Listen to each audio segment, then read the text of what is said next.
Good evening students. आज हम पढ़ेंगे राइबोसोम। राइबोसोम हमने देखा था एंडोप्लाज्मिक रेटिकुलम में कि राइबोसोम उसके किनारे पे लगे होते हैं। एंडोप्लाज्मिक रेटिकुलम के किनारों पर लगे होते थे, अंतःप्रायदीपीय जालिका पे लगे होते थे। ठीक है, तो राइबोसोम की बात करें तो राइबोसोम जो है ये इसकी खोज 1955 कब हुई बेटा? इसकी खोज 1955 में हुई। और किसने की? जॉर्ज पेलाडे। जॉर्ज पेलाडे। राइबोसोम की खोज 1955 में जॉर्ज पेलाडे ने की। जॉर्ज पेलाडे जो थे वो कहां के थे? रोमानिया के। कहां के थे ये? रोमानिया के थे। तो बता रहे राइबोसोम की खोज 1955 में हुई और किसने की? जॉर्ज पेलाडे ने की। और जॉर्ज पेलाडे कहां के थे? रोमानिया के थे। और इसीलिए इनको नोबेल पुरस्कार भी दिया गया था। इसीलिए इनको किस नोबेल पुरस्कार भी प्राप्त हुआ था। क्लियर बात समझ आई? नोबेल पुरस्कार से भी सम्मानित किया गया। जॉर्ज पेलाडे ने राइबोसोम को सूक्ष्म दूरदर्शी या इलेक्ट्रॉन सूक्ष्म दूरदर्शी से देखा था। सॉरी, दूरदर्शी नहीं, सूक्ष्मदर्शी से देखा था। क्लियर बात समझ में आई? हम पढ़ रहे हैं राइबोसोम। राइबोसोम की खोज 1955 में हुई। किसने की? जॉर्ज पेलाडे ने। जॉर्ज पेलाडे कहां के थे? रोमानिया के। और इनको नोबेल पुरस्कार भी मिला है। और इन्होंने इसको इलेक्ट्रॉन सूक्ष्मदर्शी से देखा था, है ना। मैंने दूरदर्शी बोल दिया था, वो गलत है। सूक्ष्मदर्शी, दूरदर्शी तो टेलीस्कोप हो गया, है ना। सूक्ष्मदर्शी माइक्रोस्कोप हो गया। सूक्ष्मदर्शी से देखा था। राइबोसोम का नाम 1958 में, राइबोसोम का नाम 1958 में वैज्ञानिक रिचर्ड बी रॉबर्ट्स ने दिया था। क्लियर बात समझ आया? क्या इसको जो राइबोसोम नाम है वो कब दिया गया? 1958 में। कब दिया गया? 1958 में। और किसने दिया था नाम? Richard B. किसने नाम दिया था? Richard B Roberts.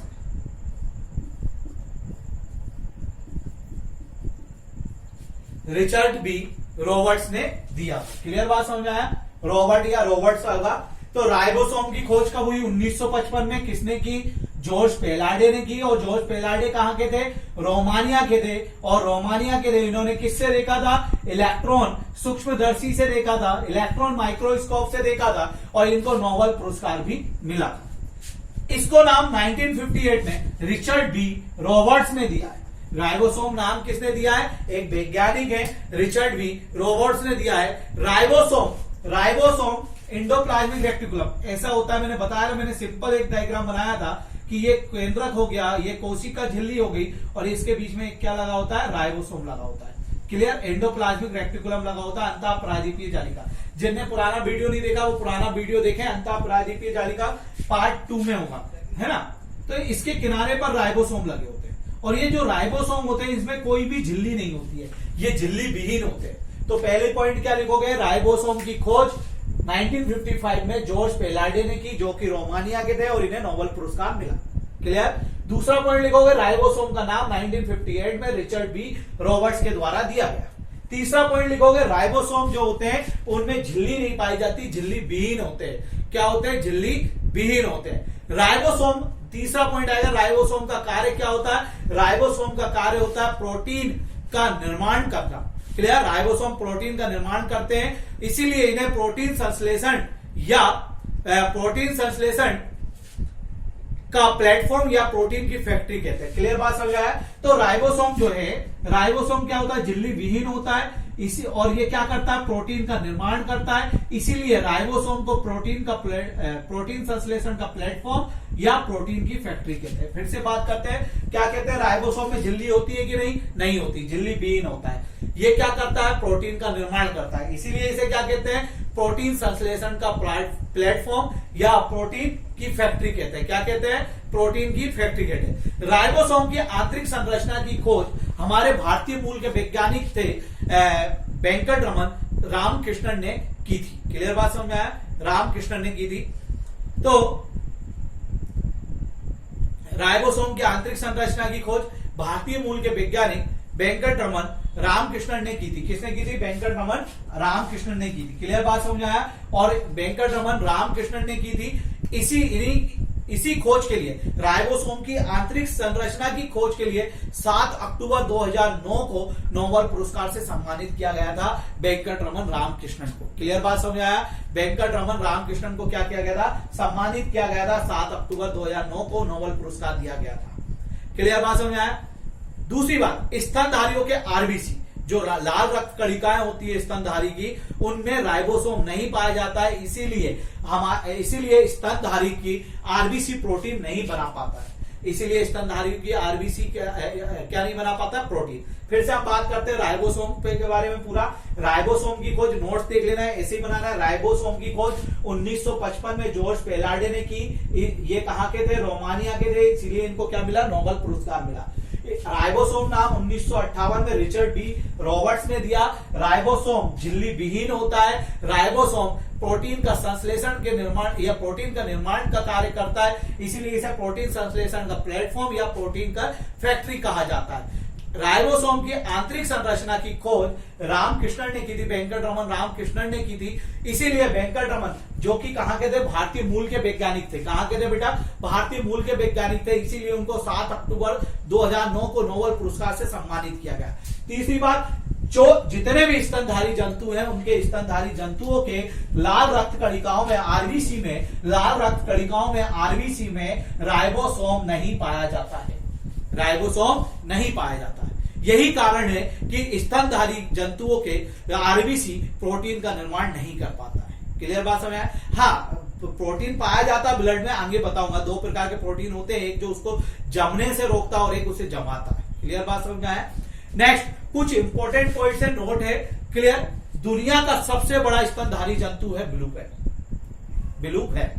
Clear? Blue whale दुनिया का सबसे बड़ा स्तनधारी क्या है? Blue whale.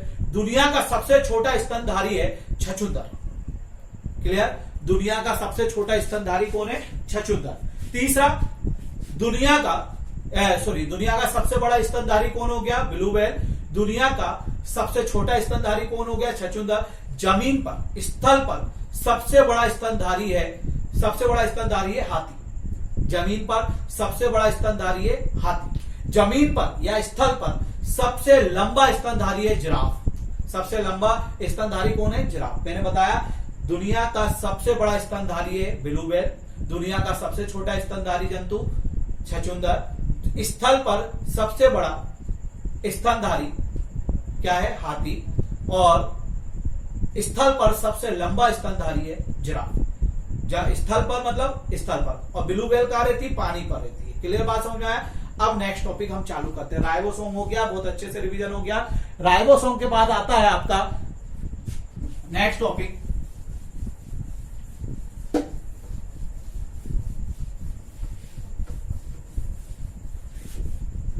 राइबोसोम के बाद आपका आता है नेक्स्ट टॉपिक गोल्जी काय। गोल्जी काय बोलो या गोल्जी बॉडी बोलो, क्या बोलो? गोल्जी काय बोलो या गोल्जी बॉडी या गोल्जी बॉडी बोलो। इसका मुख्य कार्य होता है वसा का संचय करना और स्त्रवण करना। क्लियर बात समझ में आ गया? संचय करना मतलब होता है स्टोर करना। जो गोल्जी काय है, गोल्जी बॉडी है, हमने गोल्जी एपरेटस पढ़ा था, और गोल्जी एपरेटस क्या करता था? इंडोप्लाज्मिक रेक्टिकुलम से जो रॉ मटेरियल निकलता था उसे मॉडिफाई करता था। तो गोल्जी काय का काम होता है फैट को स्टोर करना, वसा को संचय करना या स्त्रवण करवाना, फ्लो करवाना, पहुंचाना। ये पैकेट के रूप में, ये मतलब ये प्रोटीन को पैकेट के रूप में पैक करता है। गोल्जी काय का काम होता है ये प्रोटीन को क्या करता है? एक पैकेट के रूप में पैक करता है, पैकेट के रूप में पैक करता है और प्रोटीन को आवश्यक स्थान तक पहुंचाता है। इसीलिए गोल्जी काय को कोशिका का यातायात प्रबंधक या ट्रैफिक पुलिस कहा जाता है। मैंने बताया गोल्जी काय जो है, गोल्जी काय का मुख्य कार्य क्या होता है? वसा का संचय करना, फैट को स्टोर करना और स्त्रवण करवाना। क्लियर बात समझ में आ गई? दूसरा पॉइंट ये प्रोटीन को पैकेट के रूप में पैक करता है और क्या करता है? उसके आवश्यक स्थान तक पहुंचाता है या प्रोटीन को आवश्यक स्थान तक पहुंचाता है। इसीलिए गोल्जी काय को कोशिका का यातायात प्रबंधक या ट्रैफिक पुलिस कहा जाता है। यातायात प्रबंधक या क्या कहा जाता है, ट्रैफिक पुलिस कहा जाता है। गोल्जी काय की खोज इटली के वैज्ञानिक कामिलो गोल्जी ने की थी। किसने की थी? कामिलो गोल्जी ने। कामिलो गोल्जी ने की थी। कहां के वैज्ञानिक थे ये? इटली के थे। कहां के वैज्ञानिक थे? इटली के। क्लियर? गोल्जी काय की जो आकृति होती है वो चपटी होती है। गोल्जी काय की जो आकृति होती है वो चपटी होती है। गोल्जी काय लाइसोसोम के निर्माण में शामिल होता है। गोल्जी काय क्या होता है? लाइसोसोम के और आपके लाइसोसोम के निर्माण में शामिल होता है। मैं बताता हूं कैसे शामिल होता है। पहले देख लें गोल्जी काय। पॉइंट बनाएंगे, लिखेंगे। गोल्जी काय की खोज कामिलो गोल्जी ने की थी, जो कि इटली के वैज्ञानिक थे। पहला पॉइंट। दूसरा पॉइंट, इसका मुख्य कार्य फैट का संचय करना, वसा का संचय करना या फैट को स्टोर करना और उसका स्त्रवण करवाना होता है। तीसरा पॉइंट, ये प्रोटीन को पैकेट के रूप में पैक करता है और आवश्यक स्थान तक पहुंचाता है। इसीलिए गोल्जी काय को कोशिका का यातायात प्रबंधक या ट्रैफिक पुलिस कहा जाता है। नेक्स्ट पॉइंट था कि गोल्जी काय की आकृति कैसी होती है? चपटी होती है। फिर लास्ट पॉइंट था गोल्जी काय लाइसोसोम के निर्माण में शामिल होता है। हमने पढ़ा ये हो गई कोशिका झिल्ली, ये हो गया केंद्रक। ये क्या हो गया? केंद्रक हो गया। केंद्रक के बाजू में आपके क्या होता है? एंडोप्लाज्मिक रेटिकुलम होता है। ऐसे करके जुड़ा होता है। इससे जो रॉ मटेरियल निकलता है, रॉ मटेरियल निकलता है वो गोल्जी एपरेटस से निकलता है। गोल्जी एपरेटस में जाता है और गोल्जी एपरेटस में जाकर वो क्या करता है? इसी के अंदर क्या होता है? लाइसोसोम भी जाता है और फिर लाइसोसोम क्या होता है? मॉडिफाई होकर निकलता है। उसी लाइसोसोम, वही लाइसोसोम क्या करता है? कोशिका के अंदर भोजन, कोशिका के अंदर पाचन का कार्य करता है। क्लियर बात समझ में आ गया? तो जो जब तक लाइसोसोम गोल्जी एपरेटस के अंदर नहीं जाएगा तो वो मॉडिफाइड लाइसोसोम नहीं बनेगा और वो पाचन नहीं करेगा। क्लियर? मैंने बताया था लाइसोसोम के अंदर भरा होता है हाइड्रोलिटिक एंजाइम्स। क्लियर बात समझ आ गया? अब नेक्स्ट टॉपिक पे चलते हैं हम, लवक प्लास्टिड्स। लवक प्लास्टिड्स, लवक प्लास्टिड्स, लवक प्लास्टिड्स, लवक या प्लास्टिड्स। लवक प्लास्टिड्स तीन प्रकार के होते हैं। लवक कितने प्रकार के होते हैं? तीन। लवक कितने प्रकार के होते हैं? तीन। पहला लवक होता है अवर्णीय लवक। कैसा होता है? अवर्णीय लवक। पहला होता है आपका अवर्णीय लवक। क्लियर? पहला होता है आपका अवर्णीय लवक। अवर्णीय लवक जिसको बोलते हैं ल्यूकोप्लास्ट। अवर्णीय लवक।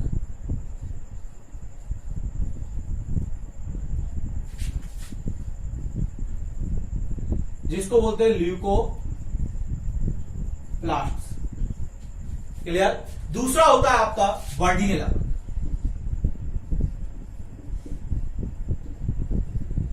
आपको इसकी पीडीएफ मिलेगी जब पूरा टॉपिक कंप्लीट हो जाएगा। सेल जो फर्स्ट पीडीएफ तो आपको मिल चुकी है, सेकंड पीडीएफ भी मिलेगी। क्लियर? अगर अभी तक हमारे 1000 सब्सक्रिप्शन हो चुके होते तो हमारी लाइव क्लास में आधी से ज्यादा बायो निपटा चुके होते, खत्म हो चुकी होती, फिनिश हो गई होती है ना। वर्णीय लवक, इसको बोलते हैं हम क्रोमोप्लास्ट। क्या बोलते हैं? क्रोमोप्लास्ट।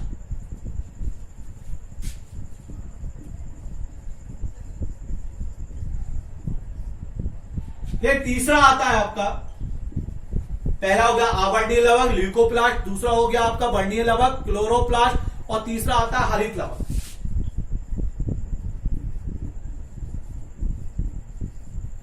तीसरा क्या आता है? हरित लवक। इसको बोलते हैं हम क्लोरोप्लास्ट। क्या बोलते हैं इसको? क्लोरोप्लास्ट।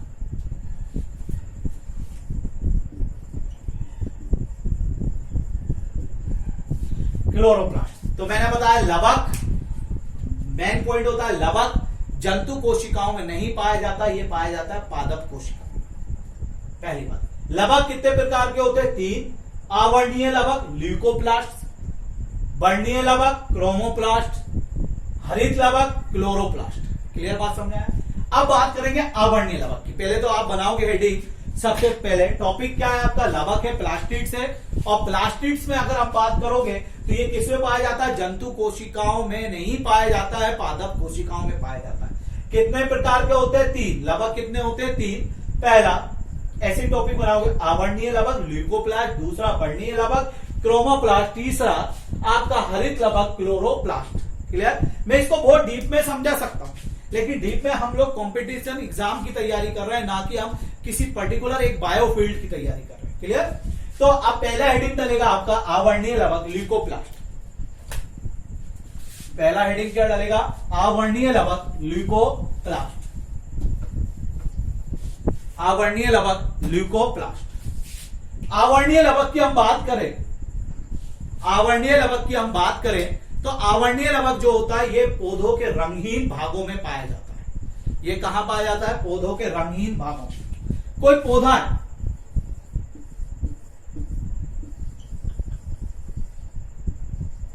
उसका रंगीन भाग आपने 2 ही देखे होंगे, एक तो जड़ और एक तना, है ना, एक स्टेम और एक रूट।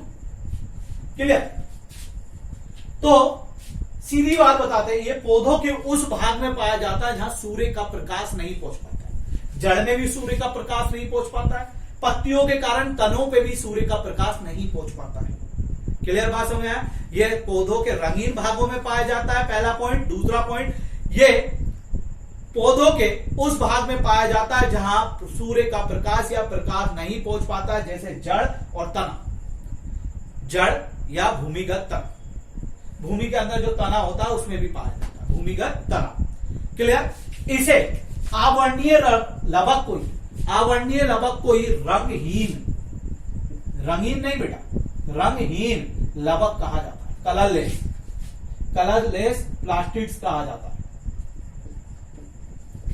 क्लियर?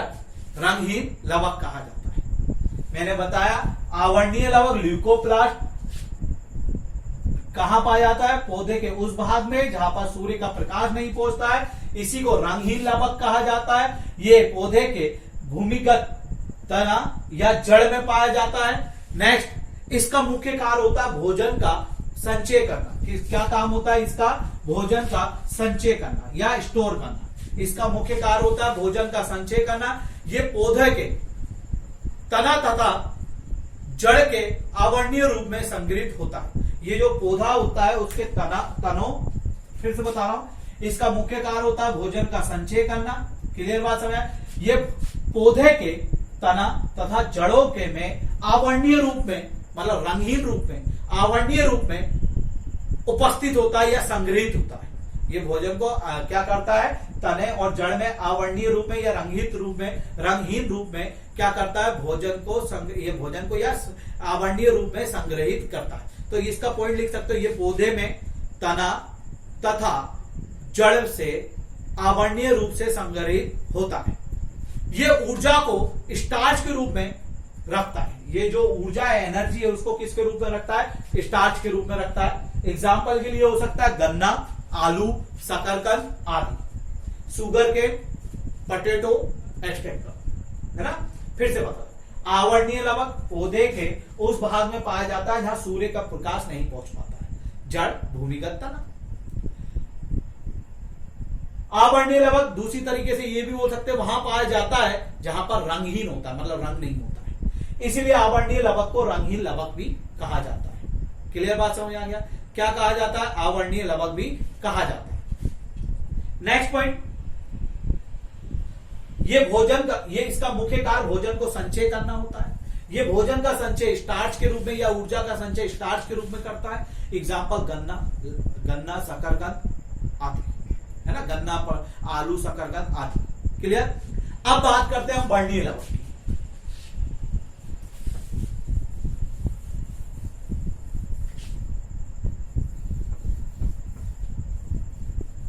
वर्णीय लवक, इसको हम बोलते हैं क्रोमोप्लास्ट।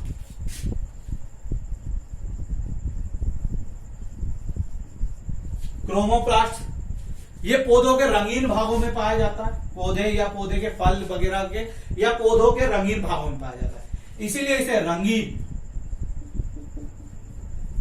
लवक कहते हैं, कलरफुल प्लास्ट कहते हैं, है ना, कलरफुल प्लास्ट, है ना, प्लास्टिक्स कहते हैं। तो वर्णीय लवक पौधे के रंगहीन भागों में पाया जाता है, रंगहीन भागों में पाया जाता है, इसीलिए इसे रंगीन लवक कहते हैं। क्लियर? इसे क्या कहते हैं? रंगीन लवक कहते हैं। जैसे वर्णीय लवक फूलों में, पौधों के फूलों में, फलों में, जड़ों की उम्र बढ़ाने के लिए पत्तों में पाया जाता है। क्लियर बात समझ आया? मैं बता रहा हूं, जैसे वर्णीय लवक मैंने बताया, अवर्णीय लवक पौधे के रंगीन भागों में पाया जाता है जहां सूर्य का प्रकाश नहीं पहुंचता है। वर्णीय लवक जो होता है पौधों के रंगीन भागों में पाया जाता है। रंगीन भाग कौन कौन से होंगे? फूल, पत्ते, फल, यहां पाया जाता है। क्लियर बात समझ आया?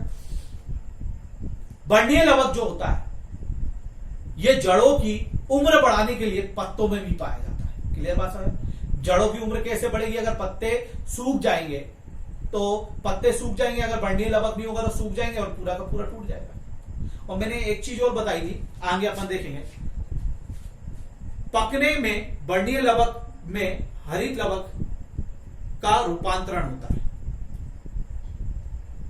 है ना? क्या होता है?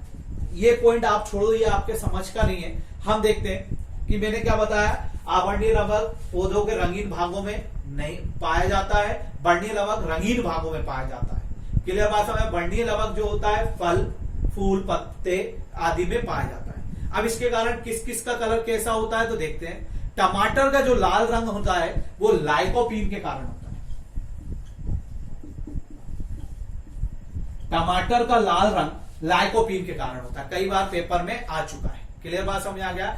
टमाटर का लाल रंग जो होता है वो लाइकोपीन के कारण होता है। क्लियर?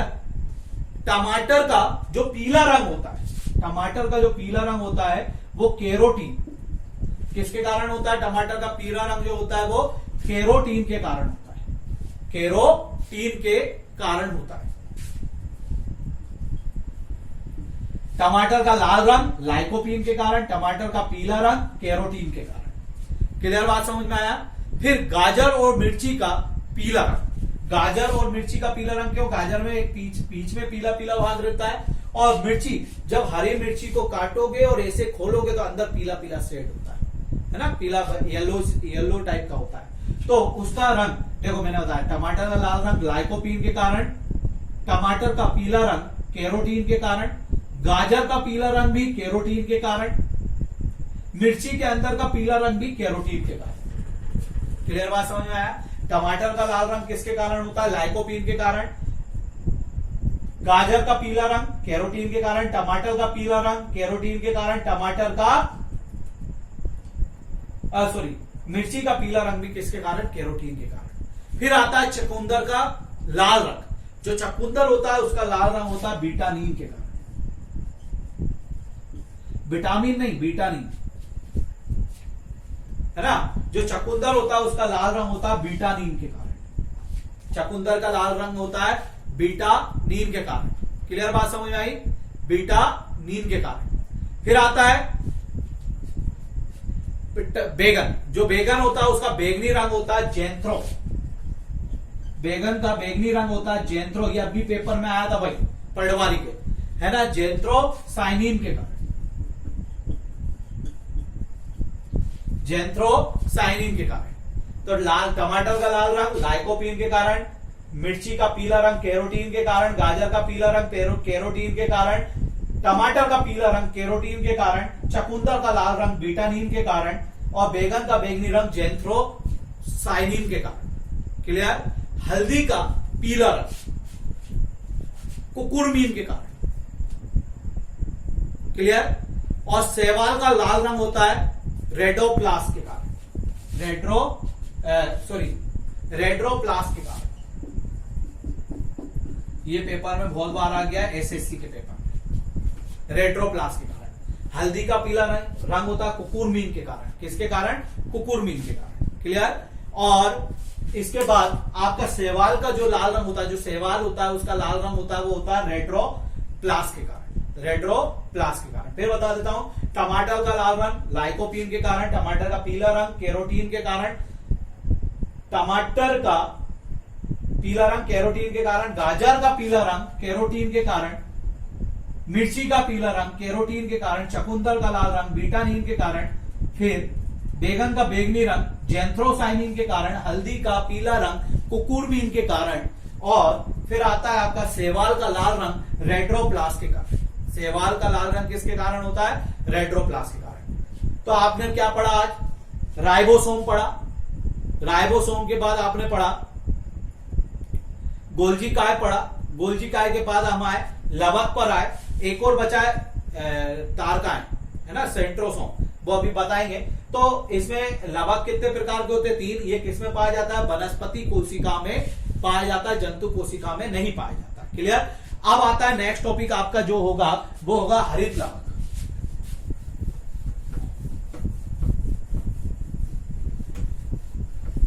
हरित लवक में मुख्य मुख्य बिंदु बताएंगे, है ना। हरित लवक, क्लोरोप्लास्ट। हरित लवक की बात करें तो इसका हरा रंग होता है। हरित लवक जब भी आप कोशी सेल्स के अंदर देखोगे, वनस्पति सेल्स के अंदर ऐसी एक आकृति बनी होती है जो पीले रंग की होती है। क्लियर बात समझ आया? हरित लवक जो होता है इसका रंग क्या होता है? पीला। क्लियर बात समझ आया? तो सॉरी, पीला नहीं, हरा।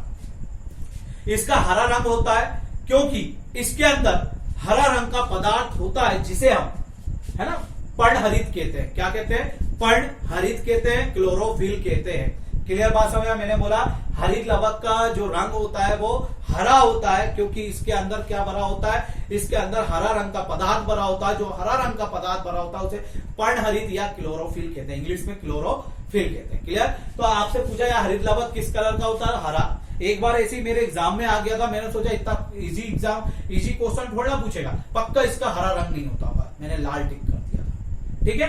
तो हरित लवक का कलर जो होता है वो हरा ही होता है इसके अंदर, क्योंकि इसके अंदर हरा कलर का पदार्थ भरा होता है जो क्या कहलाता है? पर्णहरित कहलाता है या तो क्लोरोफिल कहलाता है। क्लियर बात समझ आ गई? हरे रंग का मुख्य अवयव जो होता है वो हरा रंग होता है। क्लियर? हरे रंग का मुख्य अवयव जो होता है वो क्लोरोफिल होता है। क्लियर? पर्णहरित होता है।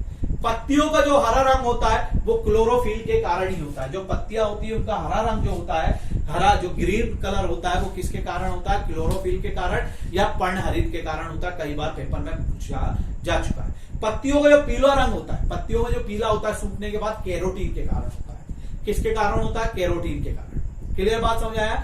पत्तियों में एकमात्र धातु पाई जाती, कोई भी जो पत्ती है या उसके अंदर एकमात्र धातु पाई जाती है। कई बार एग्जाम में आ चुका है कि जो पत्तियां हैं उनमें एकमात्र धातु पाई जाती है जो कि होती है मैग्नीशियम। क्या होती है? मैग्नीशियम। फिर से बता रहा हूं, हरित लवक का कलर हरा होता है क्योंकि इसके अंदर हरा पदार्थ भरा होता है जिसे क्लोरोफिल या पर्णहरित कहते हैं। पर्णहरित के ही कारण, क्लोरोफिल के कारण पत्तियों का रंग क्या होता है? हरा। लेकिन पत्तियों का रंग पीला कैरोटीन के कारण होता है। पत्तियों में एकमात्र धातु पाई जाती है जिसको बोलते हैं मैग्नीशियम। पत्तियों में एकमात्र कौन सी धातु पाई जाती है? मैग्नीशियम। मैंने बताया था जंतु कोशिकाओं में केंद्रक के अलावा माइटोकॉन्ड्रिया एकमात्र ऐसा कोशिकांग है जिसमें क्या पाया जाता है? डीएनए। बेसिक वनस्पति कोशिका में केंद्रक के अलावा हरित लवक ऐसा अंग है, हरित लवक ऐसा कोशिका अंग है जिसके अंदर क्या पाया जाता है? डीएनए पाया जाता है। अगर आपसे पूछा जाए वनस्पति कोशिका में केंद्रक के अलावा डीएनए कहां पाया जाता है तो लवक में, और लवक में भी वो ऑप्शन दे दे कहां पाया जाता है तो हरित लवक में। जंतुओं में केंद्रक के अलावा डीएनए कहां पाया जाता है तो माइटोकॉन्ड्रिया में। क्लियर बात समझ आई?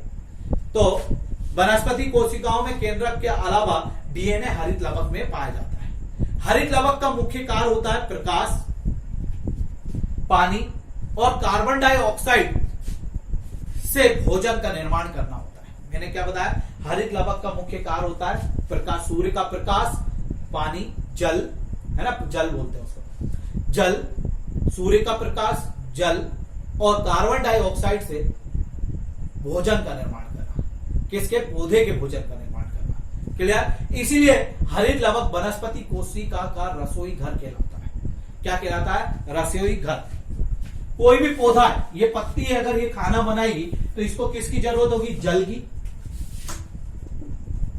और CO2 की, कार्बन डाइऑक्साइड की, और किसकी होगी? प्रकाश, सनलाइट की। ये तीनों से हरित लावक का मुख्य कार्य होता है। किसी भी पौधे के अंदर जो हरित लावक है उसका मुख्य कार्य होता है वो इन तीनों से भोजन का निर्माण करेगा। किसका निर्माण करेगा? भोजन का निर्माण करेगा। ये भोजन का, हरित लावक भोजन का निर्माण करता है। यही कारण से हरित लावक वनस्पति कोशिकाओं का रसोई घर कहलाता है। वनस्पति कोशिकाओं का क्या कहलाता है? रसोई घर। जब ये जल, कार्बन डाइऑक्साइड और प्रकाश से भोजन का निर्माण करता है तो उस पूरी प्रक्रिया को, उस पूरी प्रोसेस को कहते हैं फोटोसिंथेसिस। क्या कहते हैं? प्रकाश संश्लेषण या फोटोसिंथेसिस कहते हैं। क्लियर? इसकी एक इक्वेशन तैयार होती है, वो इक्वेशन बता देते हैं आगे, याद करना पड़ेगा उसको भी। क्या होती है? 6CO2 plus 12H2O 12H2O C6H12O6। ये हो गया आपका ग्लूकोज। क्या हो गया आपका? Glucose. 6O2 plus 6H2O। Clear बात समझ आ गया? ये आपका क्या हो जाता है? ग्लूकोज हो जाता है।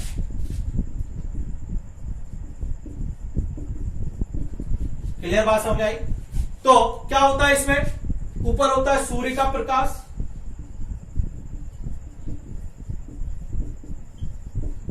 और नीचे आपका होगा पर्णहरित या क्लोरोफिल।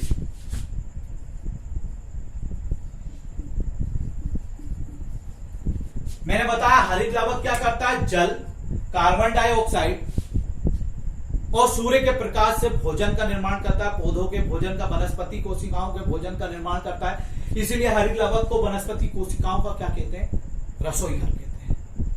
ये जिस प्रोसेस से करता है उसे फोटोसिंथेसिस कहते हैं। और जिसमें एक इक्वेशन होती है 6CO2 प्लस 12H2O, क्या बनेगा? C6H12O6, मतलब ग्लूकोज बनेगा। ग्लूकोज क्या होता है? C6H12O6 plus 6O2।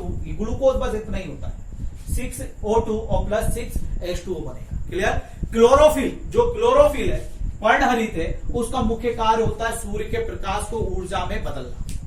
ये एक बार क्वेश्चन आ चुका है कि जो क्लोरोफिल का क्या काम होता है। जो क्लोरोफिल एक जुड़ता है इसके साथ, उसका काम क्या होता है? तो क्लोरोफिल का मुख्य कार्य होता है सूर्य के प्रकाश को ऊर्जा में ट्रांसफर करना। किसमें ट्रांसफर करना? ऊर्जा में बदलना। हरित लावक में राइबोसोम पाया जाता है। हरित लावक में राइबोसोम पाया जाता है। ये कई बार पेपर में आ चुका है। हरित लावक में कौन सा सोम पाया जाता है? राइबोसोम पाया जाता है। क्लियर बात समझ आए? हमने देखा हरित लावक का रंग हरा होता है क्योंकि इसके अंदर हरे रंग का पदार्थ भरा होता है जिसे क्लोरोफिल कहते हैं। पत्तियों का हरा रंग क्लोरोफिल के कारण। पत्तियों का क्लोरोफिल या हरित लावक का मुख्य कार्य होता है जल, कार्बन डाइऑक्साइड और सूर्य प्रकाश से भोजन का निर्माण करना वनस्पति कोशिकाओं के लिए। इसीलिए इसे वनस्पति कोशिकाओं का रसोई इक्वेशन बनती है, ग्लूकोज बनता है और क्लोरोफिल का मुख्य कार्य होता है सूर्य के प्रकाश को ऊर्जा में बदलना। क्लियर बात समझ आई? हरित लावक में राइबोसोम पाए जाते हैं। ये लिख के रख लेना, पेपर में आता है। क्लियर? अब बात आती है, ये तो हुआ हमारा जो भी पार्ट था वो बायो का ये लेक्चर फिनिश हुआ। लाइव क्लास होती तो हमारी बायो डेफिनेट 50% फिनिश हो चुकी होती। क्लियर? वीडियो बनाने में थोड़ी समस्या आती है, फिर उसको अपलोड करने में भी समस्या आती है। अब हमारे सेल से 2 टॉपिक बचे हुए हैं। पहला तो सेंट्रोसोम, मतलब सेंट्रोसोम तारकाएं, और दूसरा केंद्रक न्यूक्लियस, और तीसरा कोशिका विभाजन, सेल डिवीजन। क्या बचा हुआ है? Cell division. ये 3 पार्ट हम खत्म करेंगे नेक्स्ट वीडियो में। ठीक है? और स्टूडेंट्स आपसे यही कहते हैं कि जल्दी से जल्दी 1000 सब्सक्राइबर करवाइए और कोशिश कीजिए 1000 से ज्यादा नहीं चाहिए। 1000 सब्सक्राइबर होंगे तो हमारी लाइव क्लासेस आएंगी और जिसको पढ़ना वो तो फिर इंटरेस्ट ले सकता है सब्सक्राइब कराने में। और लाइक कीजिए अगर अच्छा लग रहा है, और कमेंट्स जरूर कीजिए, कुछ कमी है ना? कमेंट्स किया करें। ठीक है? All the best and best of